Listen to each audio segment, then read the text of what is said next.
Sejam todos bem-vindos aos nossos colóquios, e hoje nós temos a maravilhosa satisfação de receber mais uma vez o professor Dr. Fábio Ribeiro, que hoje vai apresentar para nós o nosso segundo colóquio, né? Ele já participou aí nas outras rodadas e hoje está com um trabalho Fractional Quantum Mechanics. E aí nós estamos aqui hoje à inteira disposição do professor Fábio Ribeiro. Mais uma vez, bem-vindo, Fábio. Um grande abraço e um bom trabalho. Tá, obrigado, professor Gilberto, pela apresentação. Agradeço inicialmente a todos que vieram discutir física com a gente, tá certo? Bom, o nosso colóquio de hoje é sobre Fractional Quantum Mechanics. Eu mostrarei os nossos resultados recentes, tá bom? Em um sistema quântico muito simples, tá? Esse que vocês conhecem, que é o posto potencial infinito, tá bom? Porém, numa abordagem diferente da mecânica quântica. É a mecânica quântica fracionária, tá certo? Ao longo da minha exposição, eu espero que vocês compreendam bem esse gráfico da função de onda dentro da caixa, tá? E um dos pontos do nosso colóquio hoje será esse tipo de objeto, tá bom? Que ao longo do nosso colóquio eu vou explicar a motivação histórica e como a comunidade física e matemática nas duas últimas décadas tem dado uma forte atenção ao cálculo fracionário. Para quem não é de João Pessoa, tá? Nós temos aqui no topo uma bela foto, tá? Da costa litorânea da capital paraibana, tá bom? E abaixo nós temos a bela entrada do campus João Pessoa, tá bom? Do IFPB, certo? Então, dando sequência, deixa eu apresentar para vocês o meu time de colaboradores, aumentou recentemente, tá legal? O Luiz é matemático, é pós-doc, atualmente trabalha no Weizmann Institute of Science, tá bom? O professor Anderson Amaral é o nosso experimental, ele é professor no DFFPE, o professor doutor Alisson Macário, como colaborador recente, estamos desenvolvendo um trabalho juntos. Cristiano Bastos é o químico teórico, inclusive foi um dos responsáveis pela minha entrada na mecânica quântica fracionária, tá? Ele é professor no Departamento de Química da Rural de Pernambuco. O professor Dr. Diego Veloso, do IFPB também, colaborador, estamos desenvolvendo trabalho juntos. Edilberto Oliveira, ele fez doutorado aqui na Paraíba, acho que no grupo do teu colaborador, Mauro, o John Dionísio Bazeia, e atualmente ele é professor na Federal do Maranhão. Pronto, Francisco Geraldo, ele foi aluno do teu colaborador, Mauro, Dionísio Bazeia, fez o doutorado com ele aqui em João Pessoa. O Washington Lima é físico teórico também, fez doutorado aqui em João Pessoa, mas atualmente trabalha no campus da Agreste, da UFPE, e estou com 2 estudantes, tá bom? Estamos com projetos e eu venho tendo ótimas conversas com o Raimundo Nonato, desculpa dizer, e a Jennifer Pequeno. Em particular, das minhas publicações, tá certo? Eu vou mostrar para vocês esse working paper, tá certo? Que eu venho desenvolvendo junto com o Luiz, que está no Weizmann. O Evas é professor no Departamento de Matemática da UFPE, e como eu já falei, o Cristiano Bastos é um ótimo colaborador e é professor na UFRPE, tá certo? Então, deixa eu apresentar para vocês o panorama da minha apresentação. No início, eu vou falar sobre as 11 formulações da mecânica quântica, tá? Darei um panorama geral do que elas são e significam. Na sequência, eu falarei sobre a equação de Schrödinger fracionária. Veja que no meu outline eu coloquei entre parênteses special, porque quando ela começou, o Laskin, que foi o físico canadense inicial nesse ramo, ele não fez essa distinção entre você fazer a fracionalização no espaço ou no tempo. Após esses 18 anos de investigação nessa área, os físicos hoje em dia fazem essa distinção de como você está tratando essa generalização, essa versão da equação de Schrödinger. Para que quem não é da área compreenda um pouco os nossos resultados, eu vou fazer um breve histórico e uma aplicação em um sistema clássico simples do cálculo fracionário, tá bom? Eu trarei. Em seguida, eu trarei os nossos resultados em andamento, tá? Do nosso working paper, em colaboração com o Luiz, o Evas e o Cristiano Bastos. Tá legal, pessoal? Então, vamos lá. De início, para falar da formulação da mecânica quântica, como a gente tem essa proposta de divulgar bem a física, tá? Eu trouxe esse caderno de notas do Erwin Schrödinger, tá? Recentemente, o Ricardo Caran, no American Journal of Physics, tá bom? Trouxe esse relato histórico de como foi a concepção da equação de Schrödinger e umas perguntas que estavam na sua mente, tá? E o traziam muita inquietação, tá bom?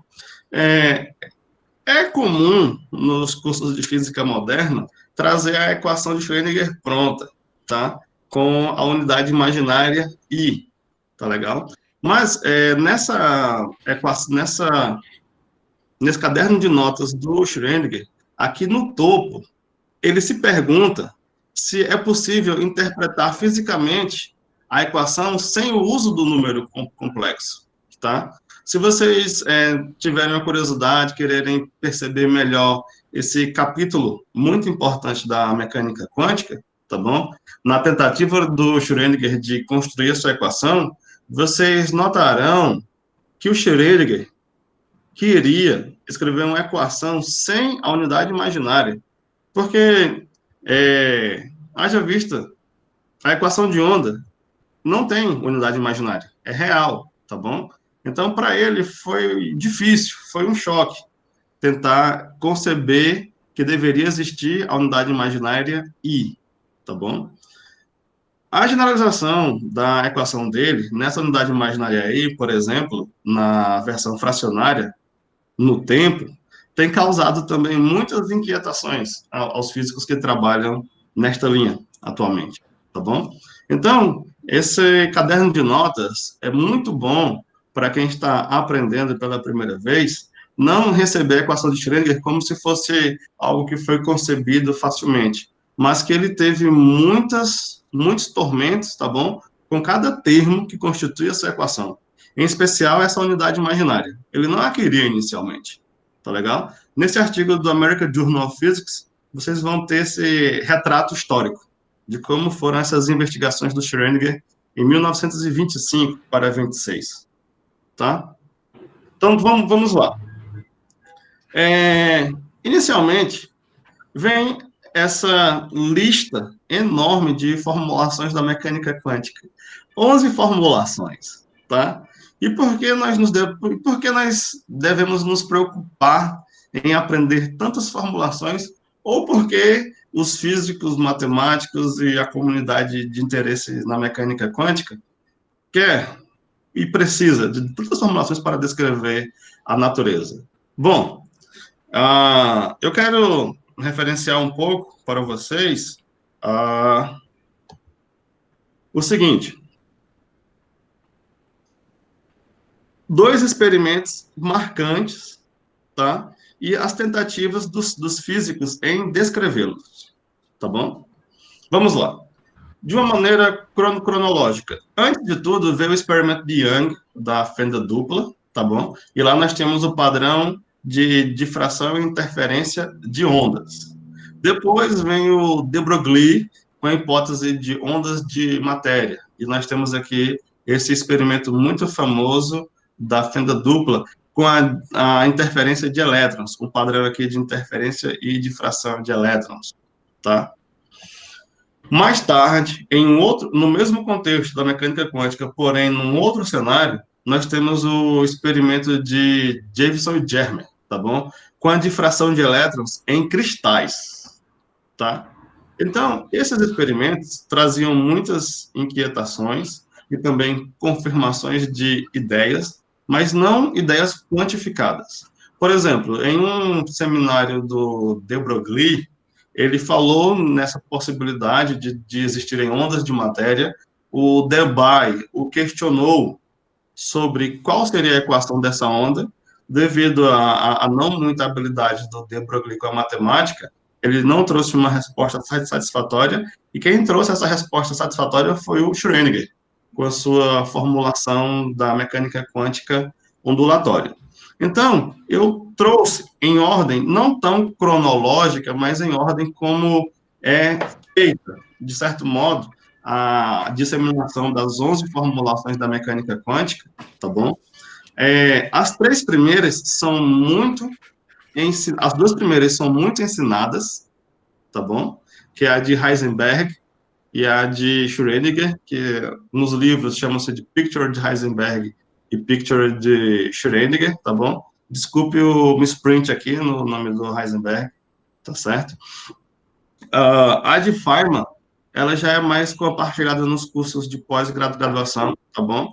Existe uma equivalência entre a Picture de Schrödinger e de Heisenberg, tá certo? Nos bons cursos de mecânica quântica, nós fazemos as questões mostrando que os resultados darão os mesmos se você vier por uma descrição de função de onda ou por uma descrição matricial, tá bom? Já em cursos de pós-graduação e numa abordagem psicologicamente diferente, nós temos as integrais de caminho de Feynman, tá certo? Que é uma proposta dele de pensar no elétron como passeando por vários caminhos e associando a cada caminho uma probabilidade, tá certo? Então, nessa formulação de Feynman, a gente tem um uso da ação, né, exponencial. A formulação da matriz densidade é muito utilizada pelo pessoal da informação quântica, tá certo? Para descrever os ensembles, tá bom? Ensemble puro, ensemble estatístico. Se você quiser olhar melhor as correlações da mecânica quântica, você vai para o espaço de fase, é uma abordagem também muito utilizada por esse pessoal. Essas outras aqui encontram um paralelo semiclássico de Hamilton e Jacobi, a variacional. Essa Pilot Wave tem um pouco de semelhança com da versão da formulação de Schrödinger, tá bom? De uma maneira mais geral, a gente, até este momento aqui, por exemplo, na de Schrödinger, a equação de Schrödinger é para descrever o comportamento de um elétron, tá bom? É a teoria para um elétron. Já quando a gente está estudando, por exemplo, física do estado sólido ou uma física de muitos corpos em geral, a abordagem comumente utilizada é a de segunda quantização, tá? Onde a gente quer tratar problemas de muitos elétrons. Então, como eu já falei agora, durante toda a minha apresentação, no nosso sistema físico, nós iremos estar tratando o problema de um elétron, apenas uma partícula, tá? Problema de um elétron.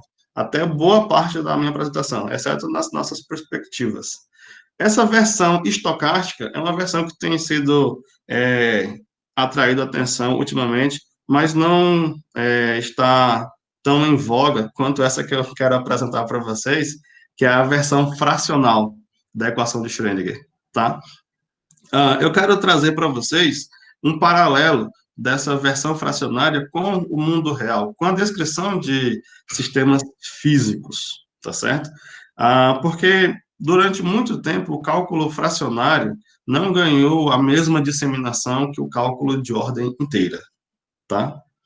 Para vocês verem um pouquinho dessas 9 formulações acima, eu trouxe esse artigo aqui de divulgação, tá bom, da Association Physics Teacher, tá? Para os nossos alunos que têm interesse em se aprofundar mais em mecânica quântica, tá bom, nessas descrições.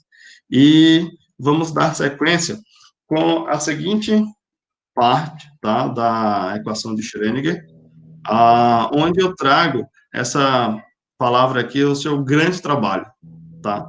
O Nobel ele ganhou em 1933, e o que eu quero chamar a atenção de vocês para a equação de Schrödinger vai ser o seguinte: antes de falar dos seus grandes alcances, eu quero falar sobre a estruturação dela e as modificações que os físicos têm feito nela, tá bom? Em especial, eu quero que vocês atentem para a ordem do Laplaciano, no caso aqui da energia cinética. Veja que essa maneira de quantizar o operador energia cinética guarda a mesma semelhança da expressão para a energia cinética no contexto da mecânica clássica, tá bom?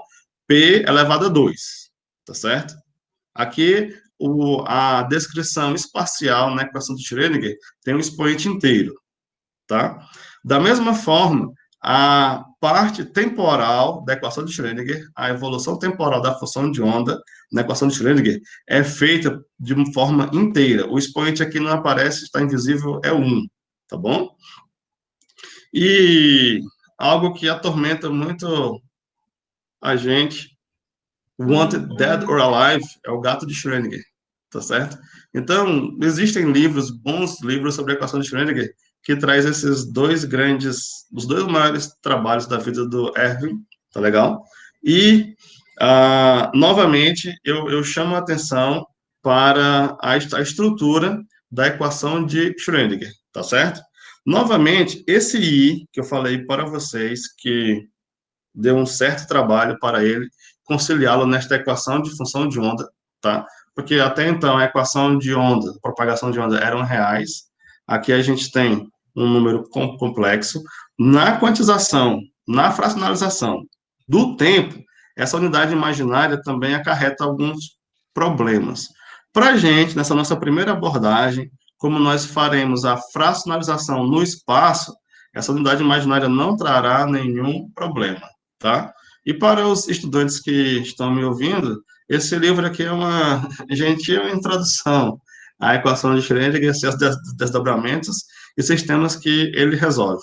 Em especial, um dos maiores alcances e um dos maiores feitos da equação de Schrödinger foi a solução analítica do átomo de hidrogênio, que, embora você tenha o próton e o elétron, você faz o mapeamento de um problema de dois corpos para uma massa reduzida, e a partir daí você resolve analiticamente a equação de Schrödinger e pode visualizar a densidade de probabilidade de você encontrar o elétron, que são chamados orbitais.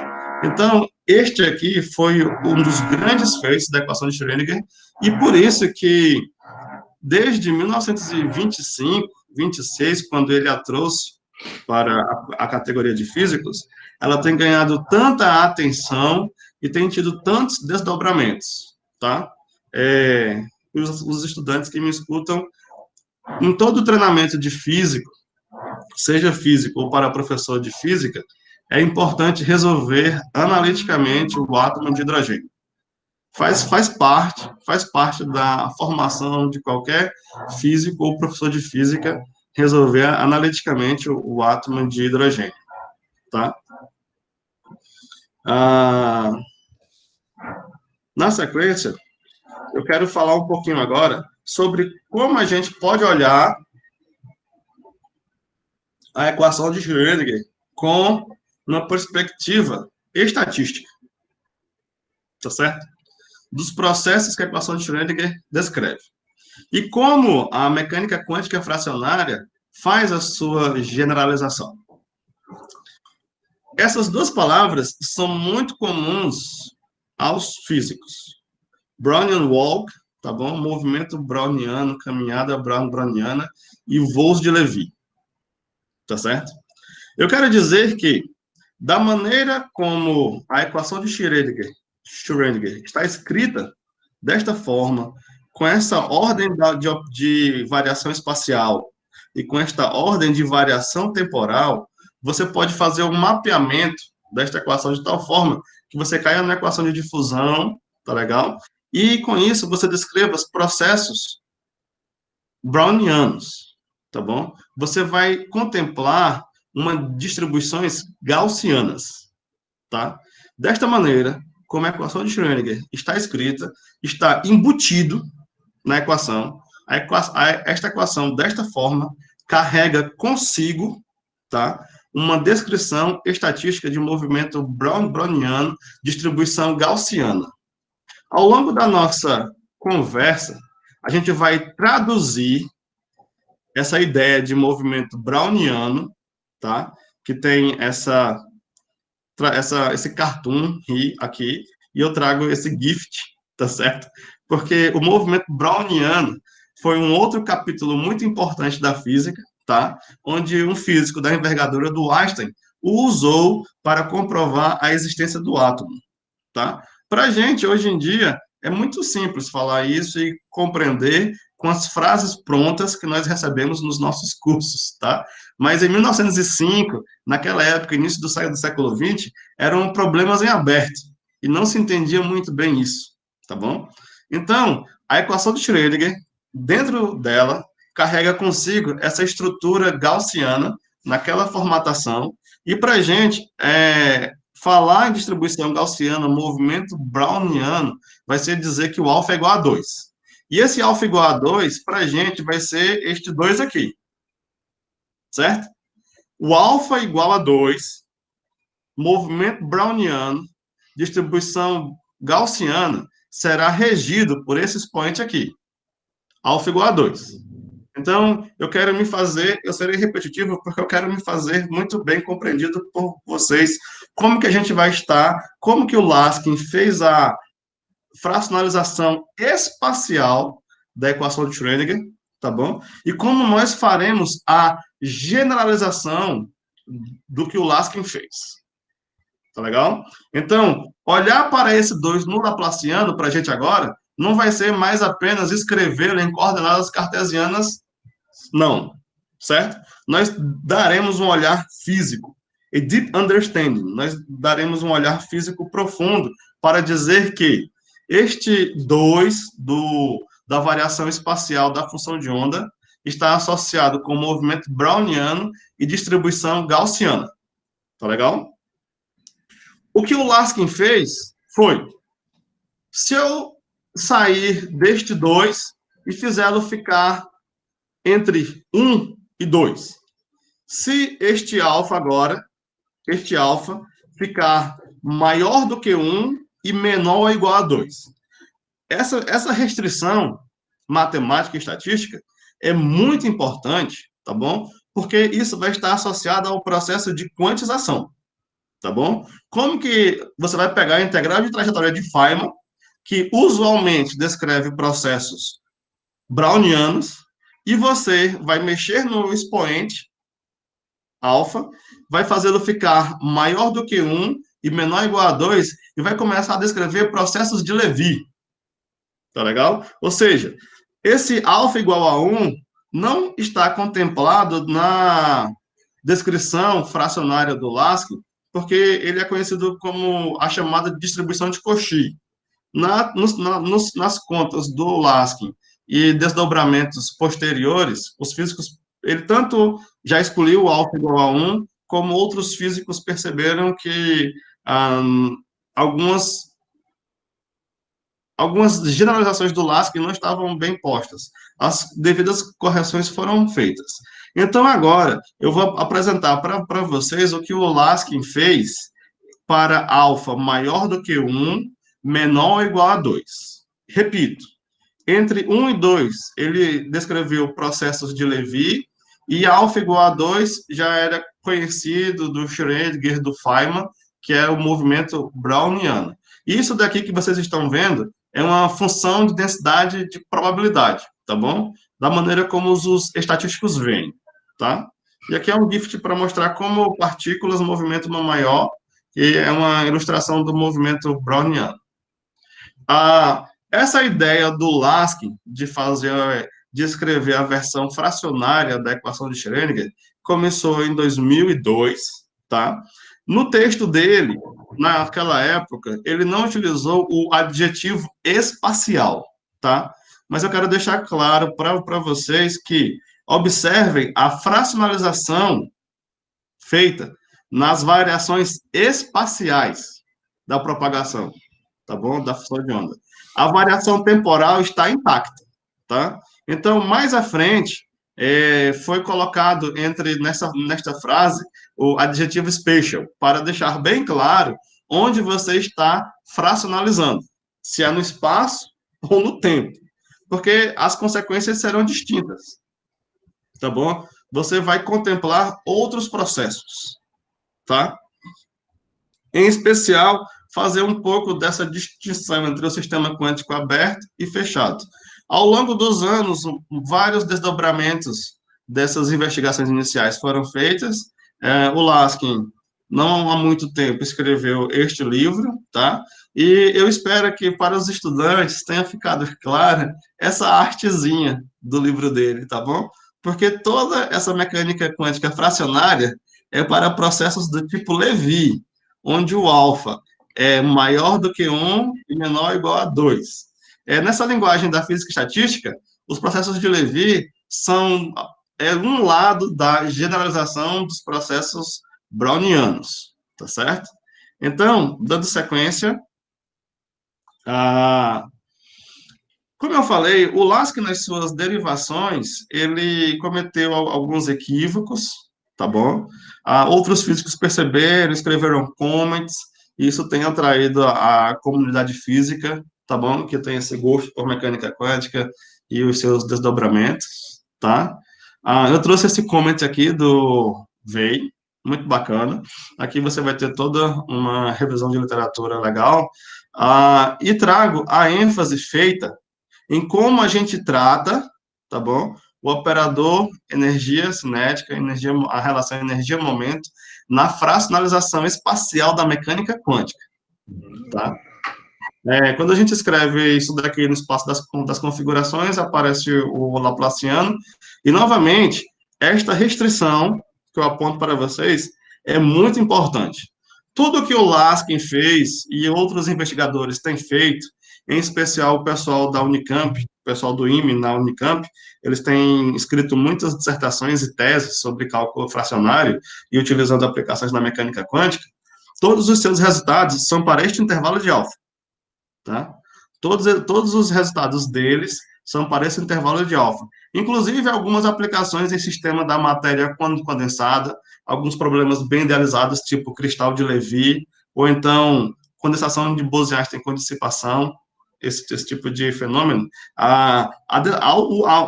O uso da mecânica quântica fracionária é sempre neste intervalo, porque aqui você tem o suporte estatístico, tá, dos processos de Levi para você fazer a quantização.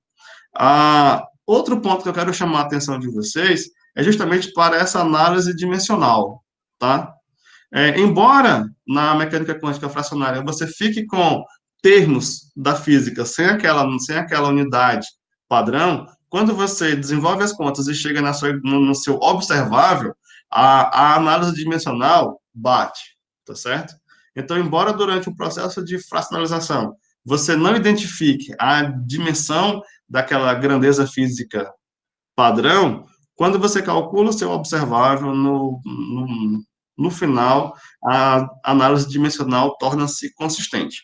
Aqui eu trago o exemplo canônico, tá bom? Do primeiro problema mecânica quântica que você resolve, que é propagação da partícula livre, e chamo a atenção para vocês das diferenças entre um pacote de onda tipo gaussiano, descrito usualmente pela equação de Schrödinger padrão. Veja a presença do expoente 2 no momento, tá bom? Veja a presença do expoente 2 no momento. E quando você vem para essa descrição da mecânica quântica fracionária, você tem agora um pacote de onda do tipo Levi, tá? Olhem que como muda a dependência do momento com o expoente, e nós temos este alfa, tá bom? Este alfa, ele está estritamente no intervalo maior do que 1 e menor ou igual a 2. Quando você faz o caso igual a 2, por um processo limite simples, você recupera o pacote gaussiano normal, tá? Pronto. Então, agora eu quero trazer para vocês uma interpretação, tá bom?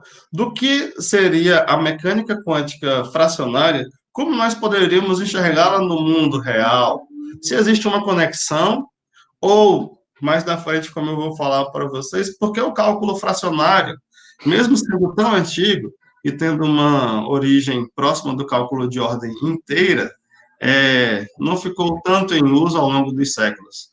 E a mecânica quântica fracionária, como nós poderíamos utilizá-las para descrever partículas do nosso mundo, tá bom? Eu quero mostrar para vocês, fazer um paralelo com essa interpretação do Weil, tá? Vamos comparar dois mundos, o mundo clássico e o mundo relativístico, tá? Eu quero voltar para cá. O ponto central em física, olhando com com um olhar fundamental, é perceber o seguinte: essa equação aqui é paralela com a equação da mecânica clássica, tá certo? O expoente é inteiro e de ordem 2. A gente, na mecânica quântica fracionária, está fazendo nós termos uma velocidade fracionária, tá bom? Se o alfa é igual a 2, nós temos uma velocidade clássica. Se o alfa está entre 1 e 2, nós temos uma velocidade fracionária nesse mundo dessa mecânica quântica, dessa nova generalização da mecânica quântica. E quando você vai... E o que seria o expoente 1 aqui? O que seria o expoente 1 nesta equação? O expoente 1 nesta equação seria nada mais, nada menos do que o mundo relativístico. Tá bom? Se você pegar esta famosa equação da mecânica relativística, tá bom? Da relatividade especial, expandi-la, tá? E considerar determinados regimes, em um dado momento, você vai chegar nesta equação, tá? E veja a dependência linear com o momento, tá bom? Veja a dependência linear com o momento. Então, nessa maneira da gente ver a mecânica quântica fracionária, ela seria uma ponte entre o mundo clássico e o mundo puramente relativístico, tá? Daí a sugestão de que você pode tentar incluir correções quânticas em alguns sistemas relativísticos. No final da minha apresentação, eu trarei para vocês o gás ideal relativístico, tá bom? E quais serão as nossas tentativas de colocar correções quânticas nesse sistema que, até onde eu sei, não foram abordadas ainda, tá bom? Então, eu trouxe esse cartoon apenas para ilustrar essa importância de como nós devemos olhar para fracionalização espacial na mecânica quântica. Repito, tudo isso que eu estou falando é no lado espacial da equação de Schrödinger. Existe outra maneira de você tratar a equação de Schrödinger fracionária no tempo. Essa abordagem nós não estamos considerando aqui.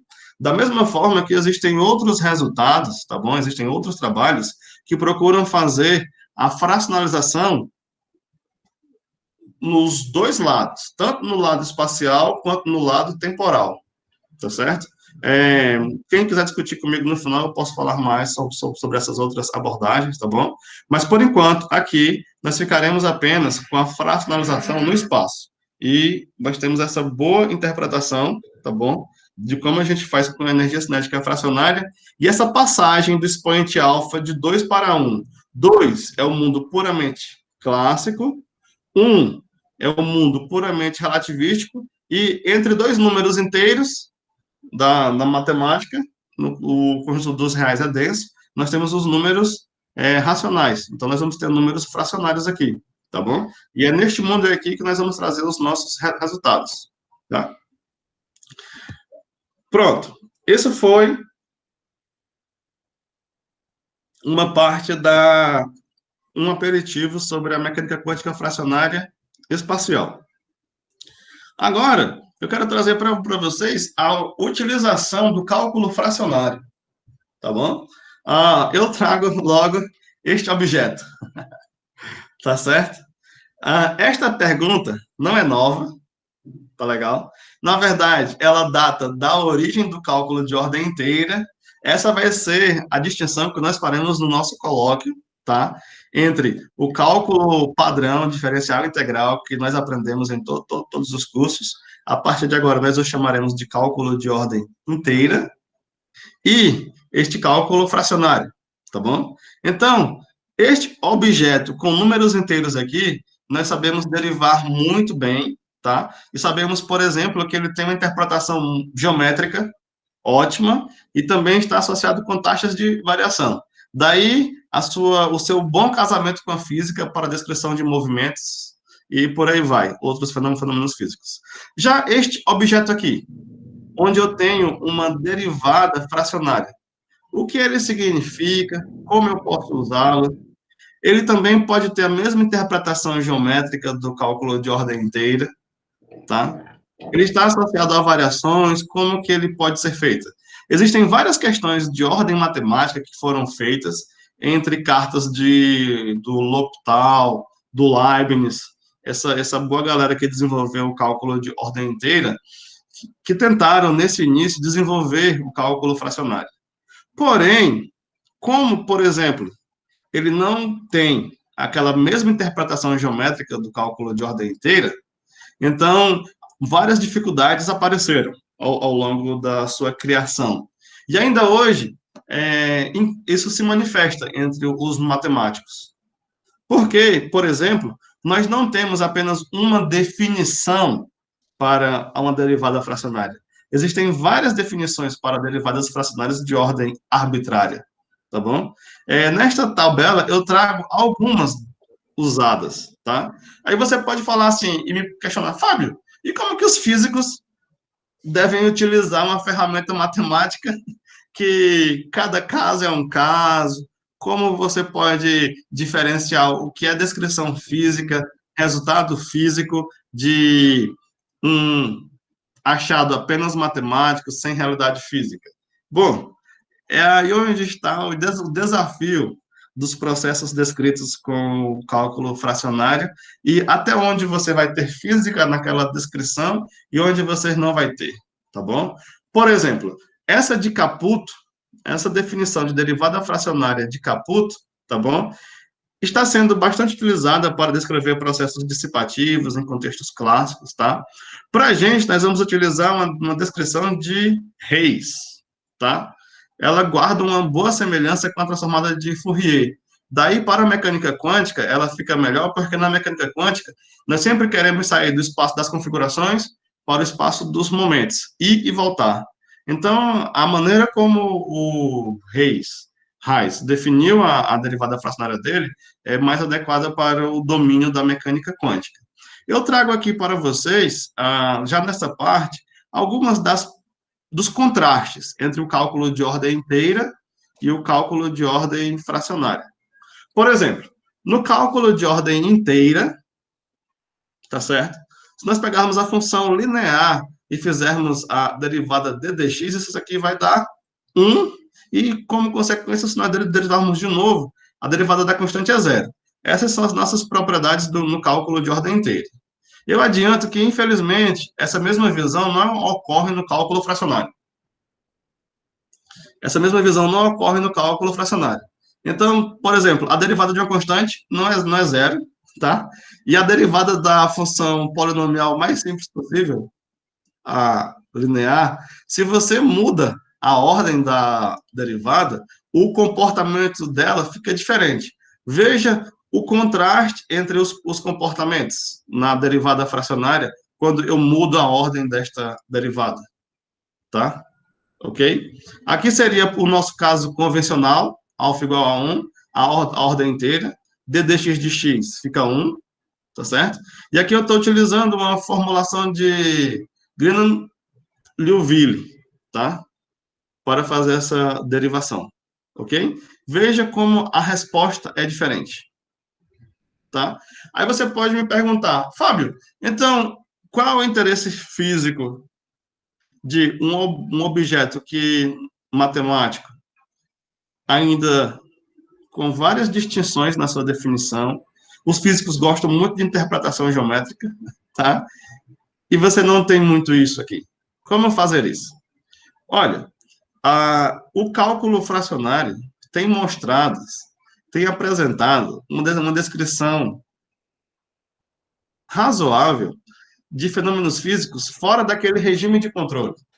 Por exemplo, no caso da corrente elétrica, antes de atingir o regime estacionário,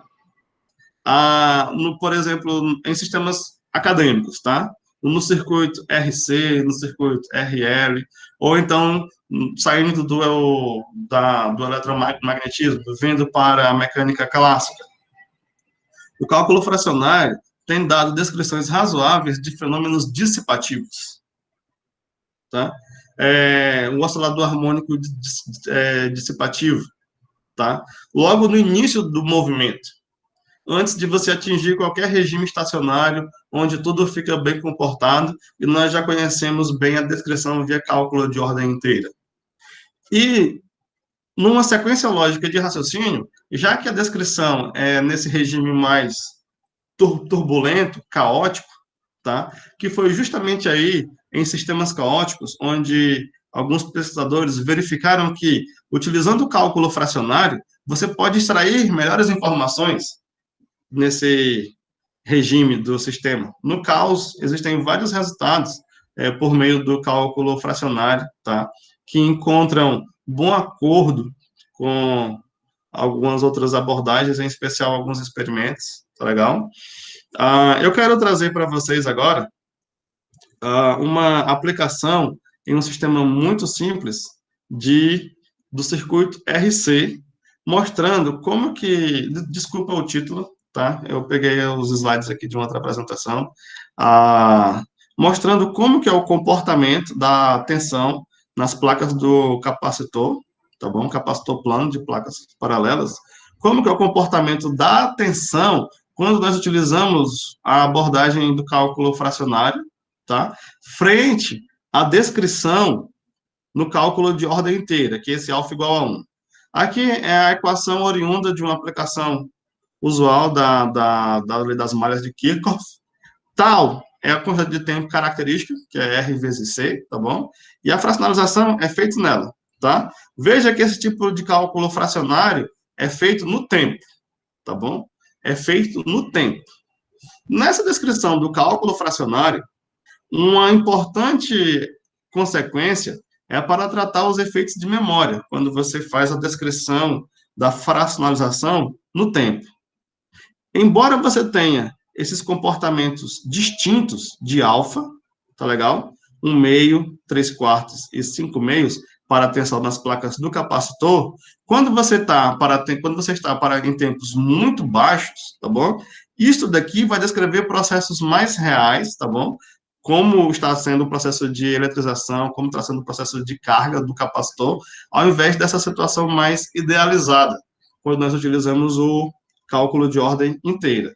Então, veja, nas últimas 2 décadas, o cálculo fracionário tem ganhado tem renovado, os pesquisadores têm revisitado o cálculo fracionário e o utilizado para descrever processos físicos nesse regime caótico, de turbulência, dissipativo, onde nada está bonitinho ainda, como é descrito pelo cálculo de ordem inteira, tá bom?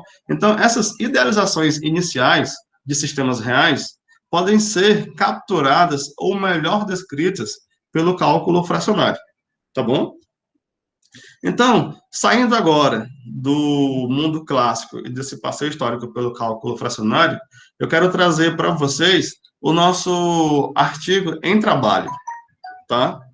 Nesse nosso artigo em trabalho, nós vamos utilizar a fracionalização da equação de Schrödinger no espaço em um sistema quântico simples, que é o posto potencial infinito, para entender como que seria o comportamento de um elétron e que características o espectro de energia vai ter, tá? Porque, como nós sabemos, esses sistemas quânticos simples, como eles são idealizados até um certo ponto, eles são muito controláveis.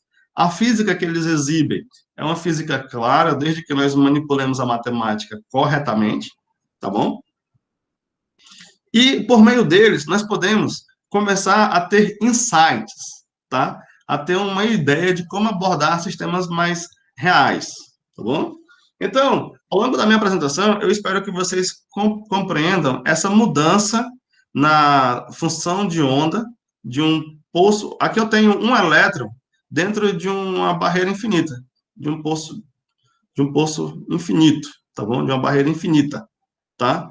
Vejam a perca de simetria da função de onda. Eu farei essas considerações nos próximos slides, tá? Mas eu já quero que vocês tenham em mente essa imagem e essa frase, que a função de onda não é mais simétrica. Se você passar um eixo, tá bom? Corte esse gráfico com o eixo Y, aqui, tá bom? Aquela característica que você tinha da função de onda simétrica, tá? para a equação de Schrödinger padrão, nós a perdemos aqui, o que já é um bom sinal, tá certo? Porque como é que você vai tratar o espaço de forma diferente, tá bom? E você vai ter uma resposta simétrica ainda, tá legal? Isso aqui, nós estamos abordando o problema pelas pontas. Aqui nós estamos vindo de alfa igual a 3, com outro olhar estatístico para entrar no caso fracionário, tá bom? E aqui vai a nossa generalização também. Este nosso alfa não está restrito àquele intervalo do Laskin entre maior do que 1 e menor ou igual a 2. Aqui nós estamos generalizando o alfa para ele ser maior ou igual a 2, menor ou igual a 3. Ou seja, nesta nossa discussão, não se aplica os processos de Levi. Apenas em um dos casos limites para alfa igual a 2 é que se aplica a discussão de processos brownianos, tá bom? Aqui nós estamos em uma outra classe de distribuição de probabilidades, tá certo? Eu vou deixar, quero me fazer mais claro nos próximos slides. Então, olha só. Aqui eu trago para vocês o início da nossa abordagem, do nosso working paper, tá bom? E vejam como nós estamos escrevendo a equação de Schrödinger, tá? A nossa fracionalização, como eu expliquei, é no espaço, ok? As dimensões aqui estão, se você fizer uma análise dimensional, isso daqui vai ser diferente, mas na hora que nós chegarmos nos observáveis, a unidade de energia estará dentro do convencional, tá legal? E, como nosso caso limite para checar os nossos resultados, nós temos alfa igual a 2, certo? Que seria o caso gaussiano, tá bom? Veja que o alfa igual a 2, notem que esses outros parâmetros aqui são zero, nós temos uma função de distribuição gaussiana, que descreve os movimentos brownianos, tá? Esse intervalo aqui, por exemplo, alfa igual a 1,5, seria um processo de Levi, que nós não estamos interessados nele. Ou seja, este gráfico aqui de distribuição de densidade de probabilidade vale para a maneira como o Laskin e os outros pesquisadores têm fracionalizado o espaço e o tempo, tá bom? As nossas considerações, os nossos estudos, as nossas investigações estão para alfa acima de 2 e menor do que 3. Tá legal? Pronto. Também eu quero que vocês notem a presença explícita da velocidade da luz, tá? Vejam a presença explícita da velocidade da luz e que no alfa igual a 2, o C do denominador cancela com o C do numerador.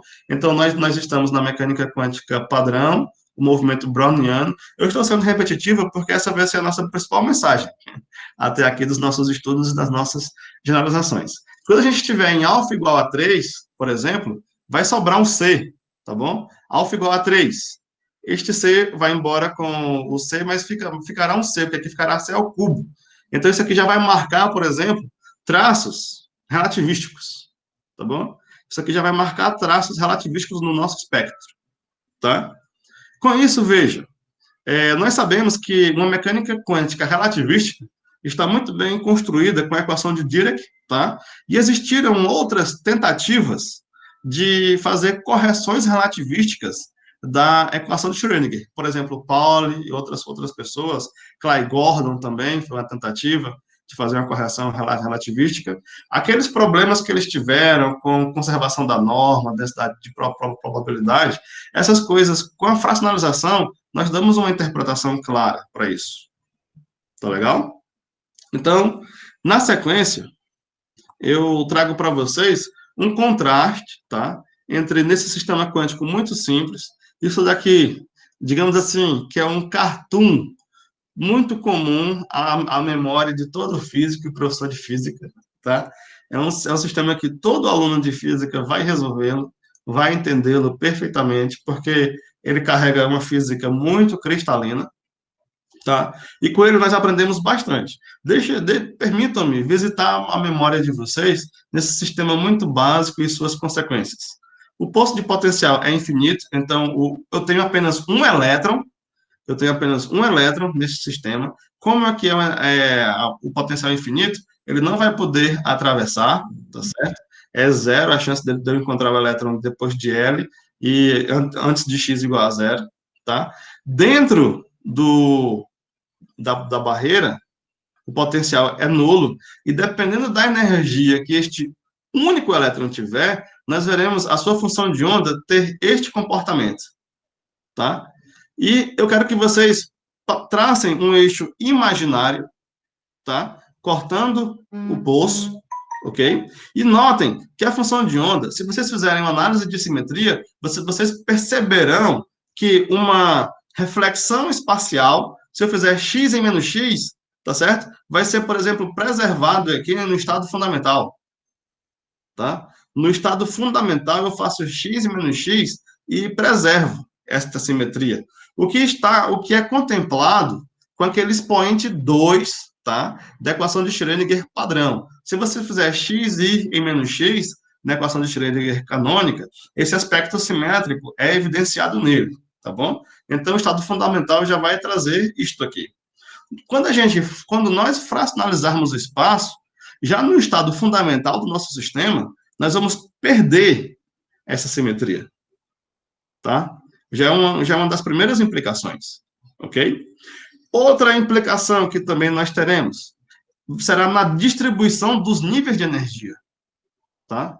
A dependência dele é com n ao quadrado, tá? E a constante de normalização da função de onda não depende do n. Isso é um resultado da equação de Schrödinger canônica. A versão fracionária dela não carrega essa mesma informação. A versão fracionária dela, o expoente, a constante de normalização vai depender do n, o que é um resultado curioso, tá certo?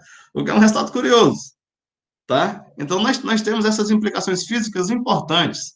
E mais, a distribuição dos níveis de energia também não será a mesma, como já tinha de ser esperado. Se fosse o mesmo, estaria errado, tá certo? E nós sabemos que, por exemplo, uma das aplicações em física atômica é que se o elétron está aqui e salta do nível N3 para o nível N2, o fóton emitido aqui vai ter um determinado comprimento de onda, tá bom?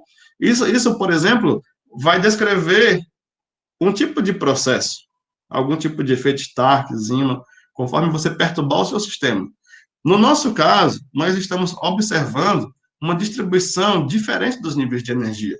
Isso vai ter implicações fortes, por exemplo, se você tiver em um cristal, como que você vai popular os níveis de energia, tá certo? Então, novos processos interessantes e ricos podem ser descritos, compreendendo esta física e abordando problemas mais complexos, com outros detalhes. Eu trago aqui para vocês o espectro que a gente encontrou, tá? Para este caso, por exemplo, analise o caso P igual a 0, e se você fizer alfa igual a 2, o C vai embora. Observem que o C vai embora, tá certo? Se você fizer alfa igual a 2, e a ordem do N fica a mesma que tem aqui, tá certo? Que tem no caso da equação de Schrödinger convencional, tá? Mas a distribuição dos níveis de energia fica diferente, tá certo? Eu trago agora esse nosso gráfico para a gente fazer aquelas considerações de simetria e mostrar a cara da função de onda, tá? Para o intervalo, esta equação aqui é apenas para o intervalo, para o alfa estritamente igual a 3, tá? Estritamente igual a 3. Eu fiz o seguinte. Primeiro, eu quero adicionar à memória de vocês, ou ao aprendizado, ao entendimento de vocês, o que seria essa função Mittag-Leffler. Bom, no cálculo fracionário, essa função Mittag-Leffler ocupa um lugar especial, tá? Simplesmente, ela é a generalização da função espacial. Ela pode aparecer com um parâmetro, 2 parâmetros, dependendo de como você construiu o seu espaço no cálculo fracionário, tá? Para a gente aqui, ela é a 2 parâmetros. Tá legal? E todas essas nossas manipulações na mecânica quântica convencional de Schrödinger, toda forma da gente descrever algum processo, a gente vai chutar a função de onda, nós vamos descrever algum estado, tudo tem que passar por algum exponencial real ou complexa, tá? Então, a versão fracionária da função exponencial real ou complexa está aqui, é pela Mittag-Leffler, tá bom? Então, por exemplo, daqui dessa função Mittag-Leffler é onde nós vamos tirar senos e cossenos fracionários para descrever o comportamento do elétron dentro da barreira. Tá legal? Por enquanto, eu quero mostrar para vocês apenas os nossos resultados. Primeiro, o nosso caso limite do estado fundamental, n igual a 1, alfa igual a 2. Se você colocar aqui nesta representação, na solução da função de onda, para essa equação de Schrödinger espacial, fracionalizada no espaço, tá bom? E quero que vocês anotem, atentem, reparem muito bem a simetria que existe. Se você passar um eixo aqui no centro da caixa, no meio da barreira, e você fizer uma análise de simetria, x em menos x, no estado fundamental, a gente tem esse aspecto, que é uma característica muito importante. Sempre que nós pudermos analisar o nosso próprio problema com uma perspectiva de simetria, isso é muito importante. Veja a nossa perca de simetria. Nós fracionalizamos o espaço, tá? E o nosso estado fundamental, n igual a 1 para alfa igual a 3, perde essa simetria. Se você fizer a densidade de probabilidade, PC, o elétron vai gostar mais de estar em um lado da caixa do que do outro. Isso é contraintuitivo. Se você procurar um sistema ou procurar raciocinar de algum modo, é como se você, por exemplo, fosse utilizar essa descrição para modelar, por exemplo, ligações iônicas, onde o elétron gosta de ficar mais em um dado mais próximo do cátion do que do ânion, do cátion do que do ânion, tá? Então, com esse sistema, nós já vamos tendo insights de como abordar outros problemas reais, tá? Veja que eu não tenho simetria em como o meu elétron está distribuído na caixa. Eu perco essa simetria. Tá? Eu perco essa simetria. E vejam as manifestações quando eu vou para o primeiro estado excitado e quando eu vou para o segundo estado excitado. A simetria também é perdida e a deformação da função de onda é muito sentida. Tá? Professor Fábio, nós temos 1 hora de apresentação. Vai querer mais quanto tempo? Eu já vou encerrar. Vejam que... As inscrições. Oi? Estão abertas as inscrições para arguições. Ótimo. Tá? Então, eu quero trazer para vocês esse olhar de simetria. Como a gente tem um controle analítico do nosso sistema, quem está empurrando a função de onda mais para a direita é essa exponencial, tá certo? É essa exponencial. A presença dessa exponencial na fracionalização do espaço quebra o comportamento da função seno, a originária e a padrão do caso convencional, gaussiano. Como nós estamos muito distante do caso gaussiano, não é possível fazer um processo limite aqui, tá? Para chegar neste outro, tá bom? Precisamos ver como vai ser o comportamento da função de onda passando pelos números fracionários, por meio de senos e cossenos fracionários. Essa é a nossa próxima tarefa, tá bom? Essa é a nossa investigação imediata após este gráfico, tá? E mais, eu quero adicionar para vocês a nossa caracterização estatística do que está acontecendo aqui. Aqui eu não vou poder descrever nem processos de Lévy, nem gaussianos. Por quê? Porque a nossa distribuição de densidade de probabilidade não está mais na classe contemplada pelos processos de Lévy e browniano. Nós estamos numa generalização superior. No mundo da estatística, as distribuições de Lévy e gaussiana estão dentro de uma classe maior chamada de distribuições alfa estáveis, tá? A gente está um pouco à frente dessa distribuição alfa estável. Agora, nós contemplamos distribuições do tipo beta, tá certo? Nós contemplamos agora distribuições do tipo beta, e aqui é uma animação para vocês verem como que essa distribuição, você fixando alfa maior do que 2, por exemplo, como é que é o seu formato, a sua cara. Nessa animação, nós passamos, porque você, dentro dessa classe de distribuições beta, tá? Você pode fazer processos limites e recuperar processos gaussianos e processos de Lévy, tá bom? Veja, acabou de passar por uma função gaussiana, depois a gente chega para a classe de distribuições que nós estamos contemplando nesses processos aqui, tá bom?